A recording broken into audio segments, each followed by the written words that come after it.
ühed puhkavad, teine puhkab koos Samsung S10 Plussiga.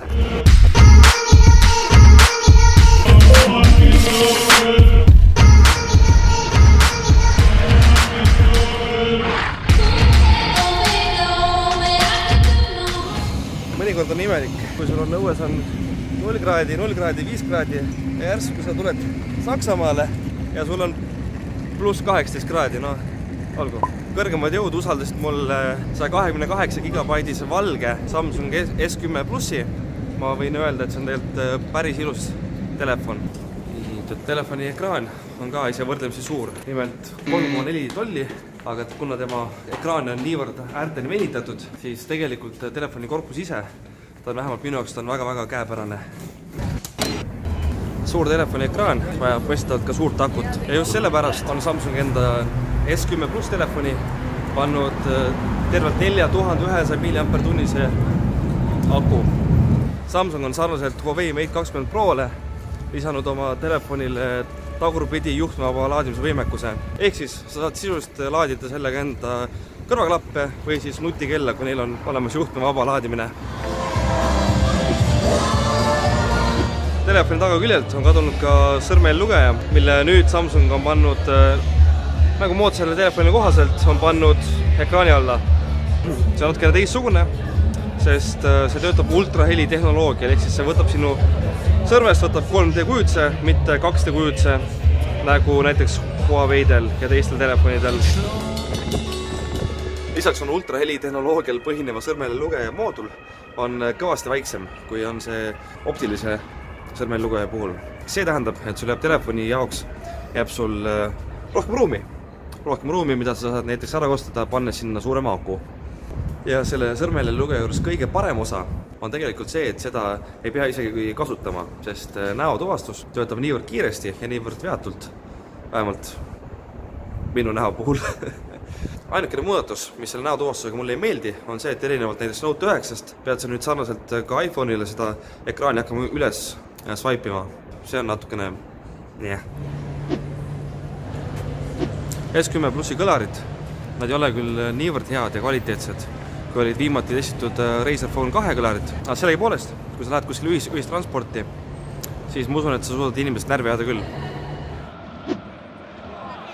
Samsung S10 puhul üks meeldivad üllatusi oli Samsung One UI. Ehk siis Samsungi uus kasutajaliides, mille eesmärk on kõik nupud sulle lähemale tuua, et sul on telefon on ühe käega lihtsamini kasutatav. Telefoni käepäraseks muutmine on ka igati loogiline valik.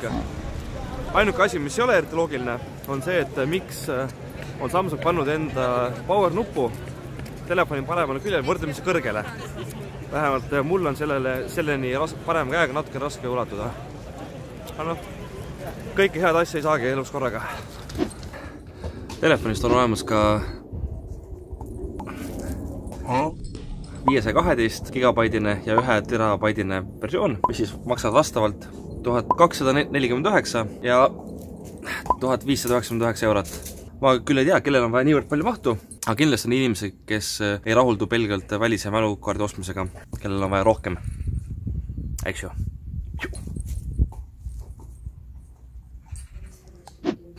Okei, aga siis kaameratest. Kaameratest sa pead teadma, et taga on S10 Plussil on 3 kaamerat, millest siis kõige vasakpoolne on 2-kordse zoomiga telefotokaamera, et sa saaks näha elu natuke lähemalt. Siis keskel on põhikaamera, mis on lainurkkaamera ja välu kõrvalt leiame ülilainurkkaamera, mis siis võimaldab sulle korraga natuke rohkem kaadrisse püüda. Ja telefoni isegi küljed leiame 2 kaamerat. Nendest parempoolne mõõdab ainult sügavust ja vasakpoolne on siis põhikaamera.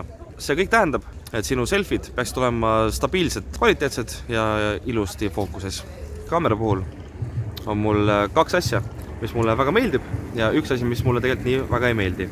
Esimene hea asi on see, et telefon ise ütleb sulle, kui pilt võis tulla natukene kehva, ehk siis telefonil on väga hea veatuvastus. Ta ütleb, kui pilt võis tulla udune või kui kaamera objektiiv vajab puhastamist. Teine hea asi on integratsioon Instagramiga. See tähendab, et kui sa teed kaamera äpi sees fotot või videot, siis sa saad seda ka hästi lihtsalt ja mugavalt Instagrami jagada. Ja üks asi, mis mulle kaamera puhul ei meeldi, on see, et kui ma vahetan erinevate kaamerate vahel, siis tekib teatav lünk sisse.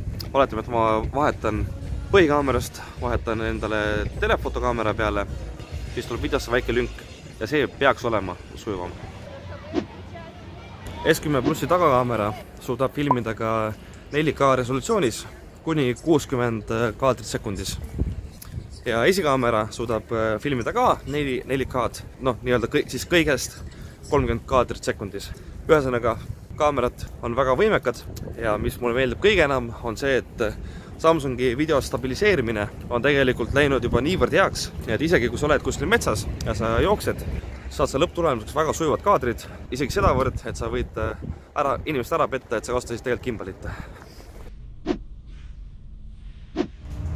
Endiselt on valikus ka slow motion ja super slow motion funktsioonid. Neist esimene loomulikult natukene funktsionaalsem ja kasutatavam kui nendest teine, sest tavalise slow motioni puhul saad sa vähemalt hiljem valida, et millist hetke sa täpselt soovid vaadata aegluubis. Aga seest, kui sa leiad hea asja, mida filmida ka super aegluubis, on võimalik ka päris lahedaid tulemusi saada. Ja kui sa tahad teada, kui hästi töötab S10 Plussi stabilisaator, kui sa jooksed metsateel, siis sinu vastus on siin.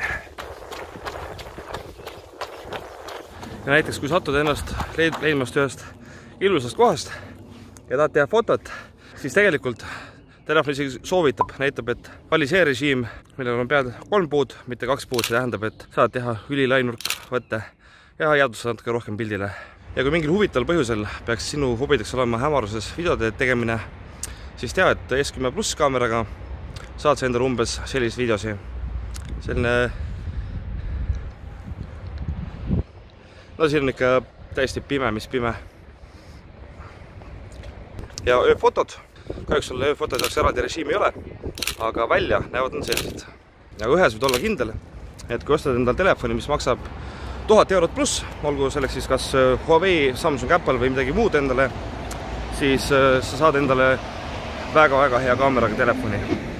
Kokkuvõttes ütleksin mina küll, et Samsung S10 seeria puhul on tegemist midagi tegelikult täiesti uuega. Samsung on oma telefonisse visanud trobikonnaga innovatsiooni ja niivõrd head telefoni komplekti vähemalt praegusel hetkel turul näha ei ole. Märtsis on tulemas ka Huawei järgmine seeria, aga sellest juba siis, kui ta tuleb.